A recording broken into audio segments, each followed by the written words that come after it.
Hello दोस्तों, नमस्ते, राम राम। मैं हूं अमित चौधरी। स्वागत है आपके अपने YouTube channel Amit sir GK में, जिस पर अपने चैनल पर मैं अभी प्रॉपर तरीके से मैं आपके सामने सीटेट दिसंबर में जो पेपर होने वाला है उसके अंतर्गत NCERT SST या कहूँ सामाजिक अध्ययन, उसके अंतर्गत ज्योग्राफी, हिस्ट्री, सिविक्स जो पेपर के अंतर्गत पूछे जा सकते हैं, जिसका भी ऑप्शनल सब्जेक्ट अपने भाई या बहन का, उसके लिए मोस्ट इंपोर्टेंट है। 60 नंबर का ये सब्जेक्ट होगा और 60 में से आपको 55 प्लस मेरे द्वारा दिए जाएंगे, क्योंकि रिपीटेड क्वेश्चन होते हैं ज्यादातर, और रिपीटेड क्वेश्चन के साथ साथ उन्हीं क्वेश्चनों में से इधर उधर से जो उससे कंसेप्ट से लिए गए क्वेश्चन, उस कंसेप्ट से निकाले हुए मैंने क्वेश्चन आपके सामने रखूंगा। ठीक है, जैसे कि लास्ट ईयर का कोई क्वेश्चन आया, उससे के टॉपिक को निकाला है मैंने, उस टॉपिक पर रिसर्च मारा कि कहां से क्वेश्चन पूछ सकता है, वो आपके सामने मैं प्रस्तुत या प्रेजेंट करता हूं। ठीक है, ताकि मोस्ट इंपोर्टेंट हो सके आपके पेपर को लेकर मेरी एक क्लास। ठीक है, तो शुरू करते हैं आज की क्लास, जो कि मोस्ट इंपोर्टेंट है मेरे भाइयों। बिल्कुल सटीक तरीके से और अच्छे से कंसेप्ट क्लियर करता चलूंगा, और प्रीवियस ईयर के क्वेश्चन भी हैं, उन सभी को मैं प्रॉपर तरीके से, मजबूती तरीके से एक झटके में करते चलेंगे आज की क्लास के अंतर्गत। सो शुरू करते हैं। फर्स्ट क्वेश्चन आपके सामने है, जो कि ये रहा। तो फर्स्ट क्वेश्चन आपके सामने है, अल बरूनी द्वारा रचित किताब उल हिंद की भाषा है। जो इसके द्वारा रचित है किताब उल हिंद, ये कौन सी भाषा में है? फारसी में है, अरबी में है, उर्दू में है या पख्तूना? सबसे पहले आपको अल बरूनी पता होनी चाहिए। ठीक है, फिर अल बरूनी के बारे में पता होनी चाहिए कौन था, क्या है। ये सभी चीजें इस प्रकार से कंसेप्ट क्लियर होगा तो क्वेश्चन के, या जैसे लास्ट ईयर आया था तो इसके कई क्वेश्चन निकल के आ जाते हैं। क्या पता यहीं से कई क्वेश्चन निकल जाए या यहीं से एग्जामिनर पूछ ले आपसे। ठीक है, वो प्रीवियस ईयर को क्वेश्चन को देखते हैं, वहीं से कंसेप्ट निकालते हैं, वहीं से क्वेश्चन पूछते हैं आपसे। ठीक है, ज्यादातर मैंने एग्जाम में इसी टाइप के वालों में यही देखा है। ठीक है, अल बरूनी द्वारा रचित कौन सी भाषा है मेरे भाई? अरबी भाषा है। अल बरूनी कौन है? अल बरूनी यह है जो महमूद गजनवी आया था, आपको पता होना चाहिए, भारत पर आक्रमण करने, सिर्फ आक्रमण करने, लूट करने। ठीक है, मैंने लिखा भी हुआ है। तो उस समय ये आया था अल बरूनी, उसके समय ये भारत पर जब आक्रमण, जो महमूद गजनवी था उसने भारत पर 17 बार आक्रमण किए, ये आपको पता होना चाहिए। अल बरूनी वही है जो भारत में सबसे पहला लेखक है, वो भी मुस्लिम। मैंने सारी चीजें मैंने लिखी हुई है। अल बरूनी का जन्म आधुनिक उज्बेकिस्तान के अंतर्गत ख्वारजिम में 973 में हुआ था। वह भारत का एक प्रसिद्ध विद्वान था, जो कि महमूद गजनवी के भारत आक्रमण के दौरान उसके साथ आया था। वह पहला मुस्लिम लेखक था जिसने भारत की संस्कृति, परंपरा के बारे में व्यापक अध्ययन कार्य किया था। और नीचे मैंने लिखा हुआ है लाइट में, अल बरूनी की किताब उल हिंद की भाषा अरबी है। सभी चीजें कंसेप्ट के साथ प्रॉपर तरीके से हो गई होंगी आपकी। ठीक है मेरे भाई, तो नेक्स्ट क्वेश्चन पर चलते हैं सीधा। नेक्स्ट क्वेश्चन आपके सामने है, कौन सा सही सम्मिलित नहीं है? ये प्रॉपर तरीके से केयरफुली क्वेश्चन पढ़ना है आपको। ठीक है, जैसे कि हरिश्चंद्र प्रतिहार वंश के राजा थे, या फिर मयूर शर्मन कदम्ब के थे, या दंती दुर्ग राष्ट्रकूट थे, या नागभट्ट पल्लव। तो इनमें से सही नहीं है सुमेलित, आपको हटना है। तो नागभट्ट यहाँ पर गलत हो जाता है। ठीक है, हरिश्चंद्र जो कि प्रतिहार गुर्जर के थे, ठीक है, आपको पता होगी। मयूर, या बाकी के तीनों ठीक है, लेकिन नागभट्ट पल्लव इसके थे। मैंने लिख भी रखा है नीचे, जो कि पल्लव वंश सिंह विष्णु। मैंने कल भी आपको प्रॉपर तरीके से ये सारे वंश, राजवंश, संस्थापक, सभी चीजें, राजधानी, सभी चीजें कल प्रोवाइड कर चुका हूं। आप देख सकते हो कल की क्लास में जाकर के, पीडीएफ उठाओ और लगाओ उसको। ठीक है, नहीं डाली तो मैं भी चेक करके डाल देता हूं उसको। ठीक है, देखे, हरियक वंश बिंबिसार संस्थापक थे, नंद वंश महापद्मानंद जी, मौर्य साम्राज्य चंद्रगुप्त मौर्य, गुप्त वंश श्री गुप्त श्रीगुप्त। ठीक है, पाल वंश गोपाल जी, पल्लव वंश मैंने बता दिया, राष्ट्रकूट, दंती दुर्ग, चालुक्य, पुलकेशिन प्रथम। ये सभी इंपोर्टेंट है, ज्यादा नहीं है भाई, 17 18 है। आप प्रॉपर तरीके से याद कर लो आराम से। ठीक है, यहाँ से एक क्वेश्चन पूछेगा ही पूछेगा।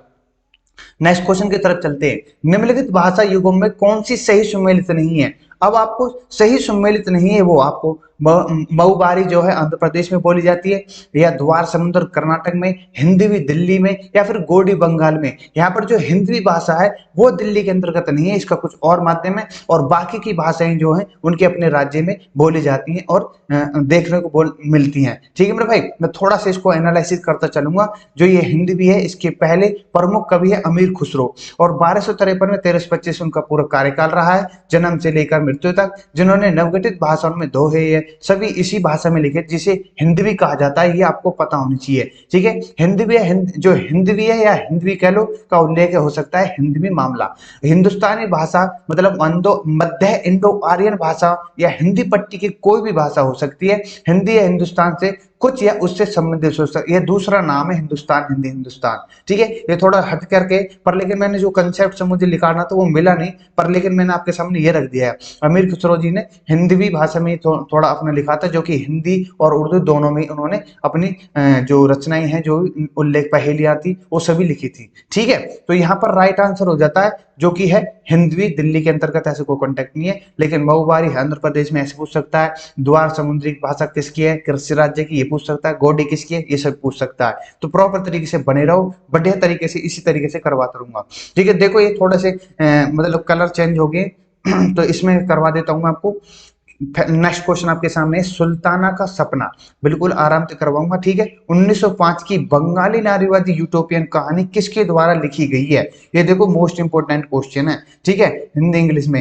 ये रविंद्रनाथ टैगोर द्वारा लिखी गई है, बेगम रुकैया, बंकिम चंद्र चटर्जी जो है, सरोजिनी नायडू द्वारा। जो कि सुल्ताना का सपना, ये किसके द्वारा 1905 में लिखी गई? ये है Begum Rokeya. B is the right answer हो जाता है। मैं बता दूं इनके बारे में थोड़ा सा, ये रहा सुल्ताना का सपना, जो है एक 1905 बंगाली नारीवादी यूटोपियन कहानी है, और जो कि बंगाल की एक मुस्लिम नारीवादी लेखिका, समाज सुधारक बेगम रुकैया द्वारा लिखी गई है, ठीक है। उस समय ये प्रॉपर तरीके से खूब प्रचलित हुई थी, तो इसलिए मैंने इस क्वेश्चन को भी लाकर आपके सामने रख दिया है विद डिटेल पॉइंट वाइज के साथ, ठीक है। नेक्स्ट क्वेश्चन पर चलते हैं। नेक्स्ट क्वेश्चन को और ध्यान पूर्वक सुनना, ज्योग्राफी से भूगोल वाले के लिए। निम्नलिखित प्रक्रियाओं में से जल चक्र, जो वाटर साइकिल होता है, में निहित प्रक्रियाएं चुनी जा सकती हैं। संघनन क्या वाटर जल चक्र के अंतर्गत आता है? आपने समझा होगा, ज्योग्राफी में मैंने प्रॉपर तरीके से समझाया हुआ है। आत्पन होता है उसके अंदर, या वाष्पीकरण, या वर्षण। तो इंपोर्टेंट है प्रॉपर तरीके से। ए बी सी ठीक है, या ए बी डी ठीक है, या फिर बी डी सी ठीक है, या ए सी डी ठीक है। यहाँ पर संघनन होता है, बिल्कुल राइट है आंसर। इंसोलेशन ये गलत हो जाता है यहाँ पर सही चुनने हैं आपको, चिन्हित करने हैं। और इवेपोरेशन वाष्पीकरण होता है, बिल्कुल राइट है। और पास्टिफिकेशन होता है, वर्षण होता है, बिल्कुल राइट है। तो B is the right answer हो जाता है, जो कि इसमें वाटर चक्र या वाटर साइकिल के अंदर नहीं आता। मैं थोड़ा सा इस इमेज के साथ समझा देता हूँ आपको, ठीक है। जैसे कि ये है इवेपोरेशन, ठीक है। जब गर्मी पड़ती है तो वाष्पीकरण होता है जल, ठीक है, सही तरीके से समझो। वाष्पीकरण होकर के सीधा ऊपर जाता है, ऊपर की तरफ, ठीक है। ऊपर जाकर के बादल बन जाता है, जिसको संघनन या फिर कंडेंसेशन कहा जाता है, ठीक है मेरे भाई। और ये बादल बन करके फिर बारिश होती है यहाँ पर, उसको पार्टिसिपेशन कहा जाता है। और बरस करके ये नदी नाले समुद्र के अंदर कलेक्शन हो जाता है। ये आपको पता होना चाहिए। इसी प्रकार से चक्र चलता रहता है, ठीक है भाई। इसी को वाटर साइकिल कहा जाता है, ठीक है। तो ये सारे चारों के चार स्थितियों को याद कर लेना, मैंने इमेज में क्रिएट करके दे दी है। तो आपको जानना होगा आत्पन क्या होता है। आइए इसके बारे में मैं बता देता हूँ। आत्पन जो होता है, इंसोलेशन जो होता है, ये सूर्य के द्वारा जो पृथ्वी पर किरणें आती हैं, ठीक है, उस एनर्जी को एब्जर्व करना, उस सोलर एनर्जी को एब्जर्व करना पृथ्वी का, उसको इंसोलन कहा जाता है या आत्मन कहा जाता है, ठीक है मेरे भाई। सबसे ज्यादा होती है विषुवत रेखा पर, और सबसे कम होती है जो पोल होते हैं ना, या फिर जो सबसे ऊपर नॉर्थ पोल है, साउथ पोल है, ये आपको पता होगी, वहां पर सबसे कम इंसोलेशन होता है, आत्मन होता है सोलर एनर्जी का, ठीक है। ये भी आपको पता होना चाहिए। सारे पॉइंट मैंने क्लियर करवा दिए। लिख लेना, जो मैं मुंह जुबानी बोलता हूँ वो सभी पॉइंट क्लियर कर लेना, आप लिख लेना, ठीक है मेरे भाई। नेक्स्ट क्वेश्चन पे तरफ बहुत तगड़ा क्वेश्चन है भाइयों।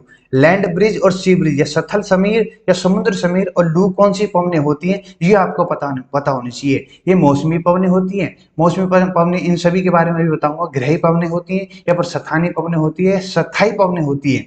ये स्थानीय और स्थायी पवनें में आप कंफ्यूज मत हो जाना, बस यही ध्यान रखना। लेकिन इंग्लिश में जो बच्चा होगा वो प्रॉपर तरीके से लोकल वाइंड से लगा कर आएगा। तो यहाँ पर जो राइट आंसर हो जाता है, जो सथल समीर होती है किसी मैदान पर, समुद्र किनारे पर, तो वे एक स्थानीय तो हो गए, तो स्थानीय पवन यहाँ पर राइट आंसर हो जाता है। मौसमी पवनें जो मौसम में अलग अलग तरीके से चलती है, मौसमी पवनें, ठीक है। स्थायी पवनें जो परमानेंट चलती रहती है। तो मैं एक चीज समझा दूं आपको, लैंड ब्रिज और सी ब्रिज क्या होता है, थोड़ा ध्यान पूर्वक समझना। जैसे कि यहाँ पर समुद्र है, समुद्र के किनारे यहाँ पर धरती है, मतलब भूमि है, ठीक है। तो दिन निकल रहा है, मैं बता रहा हूँ लैंड ब्रिज और सी ब्रिज के बारे में। सबसे पहले सी ब्रिज में आपको बताना चाहता हूं। जैसे कि दिन हो रहा है, दिन निकल रहा है, सूर्य दिखाई दे रहा होगा आपको। तो यहाँ पर जो भूमि है, भूमि के ऊपर का जो वायु है वो सबसे पहले गर्म होगी, ठीक है, इसकी तुलना में, पानी की तुलना में। तो यहाँ पर जो गर्म होगी वो एयर जो है वार्म हो जाएगी, ऊपर जाकर के मतलब जो ऊपर उठ जाएगी, ठीक है। लेकिन यहाँ जो समुद्र की जो ऊपर की जो पानी है वो बिल्कुल ठंडी होगी, वो यहाँ से बिल्कुल लो प्रेशर की तरफ, आपको पता होगी high low pressure to high pressure ऐसा होता है वायु का। तो जो कूल वाइंड है वो प्रॉपर तरीके से भूमि के ऊपर जो खाली पड़ा हुआ था, बिल्कुल जो वहां की गर्म हवा जो ऊपर उड़ गई थी, उसकी जगह कूल जो समुद्र के ऊपर जो वायु थी वो आ गई है। ठीक है, तो इसी प्रकार से यहाँ पर सर्कल बनता रहता है। इसको क्या कहते हैं हम, यहाँ पर मैंने लिखा हुआ है, इसको कहते हैं सी ब्रिज। ठीक है, समुद्री समीर। आपको नहीं समझ में आया तो अब इसमें समझ में आ जाएगा। जो रात होती है, अब रात होती है, रात के अंतर्गत जैसे कि दिन में जो सबसे पहले चीज गर्म हुई, उसी प्रकार से अब रात में वही ठंडी होगी। लेकिन मतलब कि मेरा मतलब कहने का मतलब है, भूमि सबसे पहले ठंडी होगी, भूमि ही सबसे पहले गर्म होती है दिन में। इसी प्रकार से अंदर तो यहाँ पर उल्टा होता है, यहाँ समुद्र के ऊपर का जो जल है उसके ऊपर जो वातावरण है वो गर्म हो जाता है, लेकिन जो यहाँ पर भूमि के ऊपर जो वातावरण है वो ठंडा रहेगा। तो इसी प्रकार से यहाँ पर की वायु ऊपर उठ जाती है और ये जो कूल जो यहाँ की जो हवाई होती है वो समुद्र की तरफ चली जाती है। तो इसी प्रकार से सर्कल होता रहता है। ठीक है मेरे भाई, ये बारिश का कारण बनता है आगे चल करके। तो ये क्या होगा, लैंड ब्रिज। ठीक है, क्यों लैंड ब्रिज, क्योंकि यहाँ भूमि से समुद्र की तरफ जा रही है, सी ब्रिज मतलब समुद्र से भूमि की तरफ जा रही है। सिंपल है, दोनों चीजें मैं समझा चुका हूँ। लू आपको पता ही है जो लोकल चलती है। इसी प्रकार से मैंने यहाँ पर ये सभी चीजें लिख रखी हैं। जो बच्चा नहीं समझा वो प्रॉपर तरीके से दोबारा से रिपीट करो, मैंने बढ़िया तरीके से समझाने की कोशिश की है। ये 2014 में आया है, सितंबर में एक क्वेश्चन आया हुआ है। ठीक है, समुद्री पवनों का कारण बताइए। अब सी ब्रिज क्या है, सी ब्रिज वही है, सी ब्रिज मैंने बताया जो समुद्र से भूमि की तरफ आए। ठीक है, सिंपल है, इसका ए इज द राइट आंसर हो जाता है। आप प्रॉपर तरीके से पढ़ लेना, पीडीएफ में शेयर कर दूंगा। नेक्स्ट क्वेश्चन की तरफ बढ़ते हैं। यहाँ पर समझने वाली बात है कि जो मैंने कॉन्सेप्ट समझाने की कोशिश करवाई है, तो वहां से 3 से 4 क्वेश्चन आपसे पूछा जा सकता है। मैं विद प्रूफ आपके सामने ला कर दे रहा हूं कि प्रीवियस ईयर क्वेश्चन पूछे के जा चुके हैं यहाँ से। ठीक है, तो भारत के किस राज्य में कर्क रेखा की लंबाई सबसे कम है, ये आपको बताना। आज तक आपने देखा होगा कर्क रेखा कितने राज्यों से गुजरती है या किस राज्य में से नहीं गुजरती, ये ऑप्शन होते होंगे। लेकिन मैं आपके सामने जो क्वेश्चन लेकर आया हूँ, भारत के किस राज्य में कर्क रेखा की लंबाई सबसे कम है?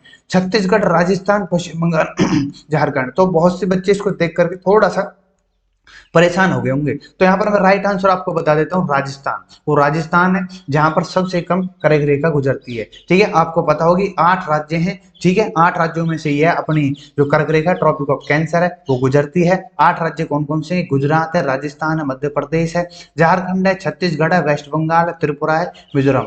मित्र गमछार आपको पता होगी, जो बिल्कुल प्रॉपर तरीके से जो इधर की तरफ के हैं, जो उन दोनों को इस प्रकार से याद कर लो, इधर के तो याद हो जाते हैं, मित मिजोरम, त्रिपुरा।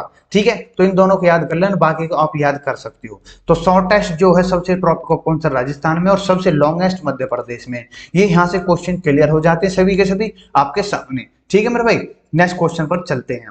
नेक्स्ट क्वेश्चन है, वह प्रक्रिया है जिसके तहत किसी चीज या किसी समूह के किनारे पर धकेल दिया जाता है, उसे क्या कहा जाता है? उन्हें कम महत्व दिया जाता है, उसको क्या कहा जाएगा इसमें? वैश्वीकरण, औद्योगिकरण, शहरीकरण या प्रभावहीनता।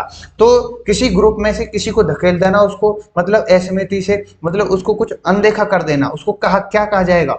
इसको प्रभावहीनता कहा जाता है। इसको दूसरी भाषा में बोलूं, हास्यकरण कहा जाता है। ठीक है, जैसे कि मैं बता दूं, जैसे कि आप हो, आप हिंदी बोलते हो और तमिलनाडु साइड चले जाते हो पढ़ने के लिए। ठीक है, और वहां पर 20 बच्चे हैं। ठीक है, 20 बच्चे में से 19 बच्चे जो है तमिल भाषा बोल रहे हैं। ठीक है, और आप बोल रहे हो हिंदी, तो आपको थोड़ा सा अलग सा फील होगा खुद से, या फिर वो अलग धकेल देंगे क्योंकि वो तमिल में बात करेंगे और आप कर नहीं सकेंगे। ठीक है, आप हिंदी भाषा हो। ठीक है, तो इस प्रकार से कुछ अनदेखा सा कर देना, यही बात आप किसी रिलीजियस में लगा सकते हो। ठीक है, तो इस प्रकार से यही हास्यकरण होता है। तो समझने वाली बात है, एक पेडागोगी से क्वेश्चन है, आपको समझ में आ जाना चाहिए। ठीक है, जैसे मैंने लिखा भी हुआ है, प्रॉपर तरीके से आप पढ़ लेना है। ठीक है, समझाने की बात थी वो मैं समझा सकूं, वही चीज इसमें लिखी हुई है। नेक्स्ट क्वेश्चन पर चलते हैं। भारत में मुस्लिम समुदाय की सामाजिक, आर्थिक, शैक्षणिक स्थिति का जायजा लेने वाली समिति का अध्यक्ष किसने की? बीपी मंडल ने, आर सच्चर ने, पीके थागवन ने, या फिर डी एस कठारी ने? तो इंपोर्टेंट क्वेश्चन है बिल्कुल ये। अभी 2019 के में आया था क्वेश्चन, क्या पता अब आ जाए। तो यहाँ पर राइट आंसर हो जाता है बी, राजेंद्र, मतलब आर से राजेंद्र होता है, सच्चर फॉर्मूला के द्वारा इसको अध्यक्षता दी गई थी, मतलब इन्होंने अध्यक्षता की थी, सॉरी। तो इस बात को ध्यान में रखते हुए मुसलमान विकास के विभिन्न संकेतकों पर पिछड़े हुए सरकार ने 2005 में न्यायमूर्ति राजेंद्र सच्चर की अध्यक्षता में एक उच्च स्तरीय समिति का गठन किया था। ठीक है, ये मुस्लिम वर्ग के लिए था, सभी चीजें इंपोर्टेंट थी। ठीक है, और कई आंकड़े वहां सामने आए थे। ठीक है, उन्होंने निकाल के दिए थे और बहुत से जो आंकड़े मैं बता दूं कि बहुत से लोग सोचते हैं कि मुसलमान जो बच्चे हैं वो मदरसों में ज़्यादा जाते हैं, वैसे प्राइवेट में सरकारी में कम। ऐसा कुछ नहीं है। जो आंकड़ा आया था 66% जो बच्चे थे वो कम से कम प्राइवेट में या सरकारी स्कूल में पढ़ते हैं, और 4% ही केवल मदरसों में पढ़ने जाते हैं। ठीक है, ये आंकड़े इसी के द्वारा बताया गया था, कोई मेरे अपनी तरफ से कुछ नहीं है। ठीक है, तो नेक्स्ट क्वेश्चन पर चलते हैं ज्यादा बात नहीं करते हुए। आधुनिक भारत की ज्यादातर लिपियां किससे उत्पन्न हुई हैं? ब्रह्मी लिपि से, बांग्ला से, देवनागरी से, तमिल। तो आपको सभी को पता होगा सबसे पुरानी है ब्रह्मी। ब्रह्मी लेकिन ब्रह्मी में से निकली है सब। ठीक है, देवनागरी वगैरह आपको पता होगी। देवनागरी ए अनार आ से आम जो होते हैं ये होते हैं, और रोमन जो ए बी सी डी ये होती है। ब्रह्मी लिपि जैसे मैं आपको दिखा दूं, ये रही ब्रह्मी लिपि। ठीक है, ठीक है मेरे भाई। तो ये सभी चीजें आपको ध्यान पूर्वक होनी चाहिए, जो कि मोस्ट इंपोर्टेंट है। एक क्वेश्चन आया था प्रीवियस ईयर को, क्वेश्चन है 2019 का दिसंबर में। वन अधिकार कानून 2006 अपने शीर्षक में कौन सी श्रेणी के अधिकारों को स्वीकारता करता है? तो आर्थिक रूप से पिछड़े वर्ग को, अति पिछड़ी जातियों को, फिर ठीक है अनुसूचित जनजातियों को, या फिर अनुसूचित जातियों को। तो यहाँ पर वन अधिकार कानून की बात हो रही है, 2006 की बात हो रही है। तो ये बात हो रही है सी की, अनुसूचित जनजातियां। ट्राइब्स की बात हो रही है, कास्ट की अलग बात है। कास्ट का मतलब मैं बता देता हूँ, अनुसूचित जनजाति का मतलब अनुसूचित जातियां। अनुसूचित जनजाति वो जो जंगलों में रहा करती हैं, जो प्रॉपर तरीके से उन्हें पीढ़ी दर पीढ़ी से चली आ रही हो जंगलों में, अपना अपने एक कहते हैं ना वो, एक रिलीजन को लेकर आती हैं। ठीक है, वो पीढ़ी दर पीढ़ी जंगलों में रह रहे हैं। और जो ये अनुसूचित जातियां हैं, इसका मतलब समाज के द्वारा डोमिनेट की गई हैं। ठीक है, एससी एसटी वगैरह जो होती हैं, ठीक है, वो कास्टीज है। और ट्राइब्स वो हैं जो जंगलों में होती हैं। तो इन दोनों में आप फर्क समझ गए होंगे। ठीक है मेरे भाई। तो अनुसूचित जनजाति वन के ऊपर है, ठीक है, वहां पर ही पाई जाती है, उनके ऊपर ही वन कानून बना था। एक बात बता दूं, 1878 के अंतर्गत फॉरेस्ट एक्ट आया था। ठीक है मेरे भाई। ये कब आया था? 1878 में कौन थे? कौन थे? अंग्रेज थे, ब्रिटिश थे, जिनके हम गुलाम रहे हैं। ठीक है, उन्होंने फॉरेस्ट एक्ट इनके ऊपर लगाया। ठीक है, उनसे बोला, अनुसूचित जनजातियों से या ट्राइब से बोला कि आप जो भी शिकार करोगे या फिर कोई भी पेड़ काटोगे, कुछ भी करोगे तो हमसे पूछ कर करोगे। तो कानून बनाकर इन पर भी बैन लगा दिया था अंग्रेजों ने। ठीक है, तो ये सभी चीजें उनको लेकर के जो एक्ट बनाए से सब पहले, तो फिर 2006 में कुछ इनके लिए मान्यता दी थी। ये सभी चीजें आपको पता होनी चाहिए। तो कुल मिलाकर मैं कहना चाहूँ, 2006 में जो वनवासियों के लिए जो अधिनियम आया था, वो अनुसूचित जनजाति के लिए आया था। इसको शेड्यूल्ड ट्राइब्स या अदर ट्रेडिशनल फॉरेस्ट डेवलपर्स या रिकॉग्नाइजेशन ऑफ फॉरेस्ट राइट भी कहा जाता है। ये आपको पता होनी चाहिए। नेक्स्ट क्वेश्चन की तरफ चलते हैं। नेक्स्ट क्वेश्चन जो कि आज का लास्ट क्वेश्चन है, ये मुझे आपको बताना है। ठीक है, इन कमेंट मुझे बताना अगर आपको पता लगा लो तो। लड्डा और पीरा नामक अधिकारियों का संबंध किस सुल्तान के काल से है? अलाउद्दीन खिलजी, बलबन, रजिया, मोहम्मद बिन तुगलक। इन कमेंट मुझे बताना सर्च करके कल तक। ठीक है मेरे भाई। तो आज ये क्लास के अंतर्गत इतना ही था। जितना भी मैं अपनी तरफ से बेस्ट देना चाहूंगा, उतना ही बढ़िया अपने डीपली तरीके से समझाने की कोशिश करूंगा। हर क्वेश्चन को मैं एक या दो या 2 से 3 क्वेश्चन आपको समझाने की कोशिश करूंगा। क्या पता इससे रिलेटेड क्वेश्चन आपसे पूछ सके। ठीक है, तो आज का सेशन कैसे लगा, किस प्रकार की आज की मेरी क्लास रही, तो लाइक शेयर सब्सक्राइब से पता चल जाएगी। कमेंट में लिख देना कैसी क्लास है। तो नमस्ते, राम राम, जय हिंद, जय भारत। मिलते हैं नेक्स्ट क्लास में।